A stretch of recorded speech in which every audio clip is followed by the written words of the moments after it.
Vous retrouverez pour commencer vos formations ici.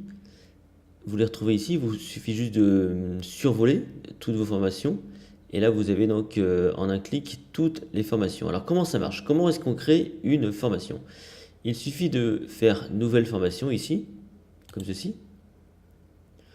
Et là, on vous demande donc de paramétrer votre formation, ici. Donc dans les faits, quand vous avez créé une formation, de toute façon, vous pouvez retrouver le paramétrage de cette façon. Admettons que j'aille sur les bases en mathématiques, ici. Par défaut, j'arrive sur le tableau de bord. Et donc, il me faut juste maintenant aller sur formation ici, comme ça. Et ici, je retrouve donc le paramétrage de ma formation, c'est-à-dire que je peux y retourner autant que je veux. Je peux donc lui donner un nom, un titre. En général, je mets la même chose. La description, c'est ce que vous allez retrouver, notamment si je vous montre, vous allez vite comprendre. La description, c'est lorsque je vais sur nos formations ici.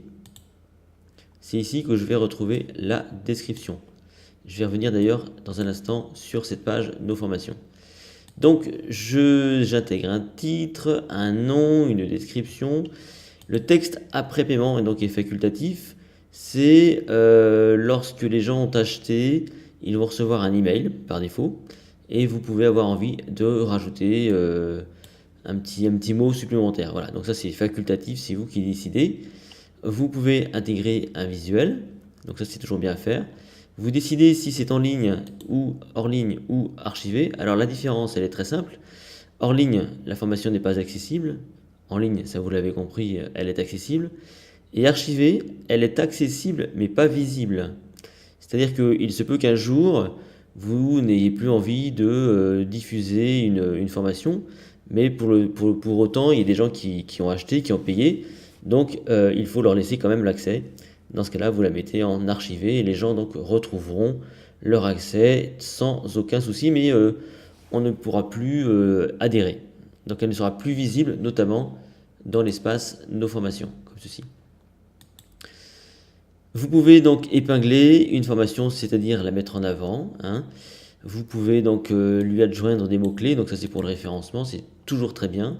Et ensuite, vous allez jouer sur les prix. Alors là, c'est intéressant. Vous allez jouer sur les prix, c'est-à-dire que vous allez donner un tarif peut-être pour toute la formation complète, que vous allez donc estimer à un certain prix. Et vous allez autoriser les différents paiements. Donc je vais vous le faire, c'est beaucoup plus simple, vous allez mieux comprendre. Voilà. Donc j'ajoute, quand on arrive ici, si j'enregistre, vous allez mieux comprendre. Donc par défaut, c'est vierge. Voilà, on n'a pas de prix. Je vais mettre par exemple ici 600 euros. Donc par défaut, on met 20% de TVA, donc on est en France, mais vous mettez la bonne TVA. On va calculer ici le prix hors taxe. Le type de prix, est-ce que c'est un coût au comptant? Est-ce que vous voulez donc faire un prix au comptant, en règlement plusieurs fois ou en abonnement? Alors on va d'abord en créer un comptant, paiement comptant de 600 euros. On va autoriser les paiements par PayPal, par carte, par virement et par chèque. Maintenant, on va ajouter un autre prix parce que je peux aussi avoir envie de proposer aux gens un règlement en plusieurs fois parce que bon voilà, ça coûte un peu cher. Donc on peut mettre un prix plus élevé, par exemple 720 euros, qu'on va faire payer en 3 fois, ici, tous les 30 jours si on veut. Et automatiquement, le logiciel détermine le prix en étalement, c'est-à-dire donc en plusieurs fois.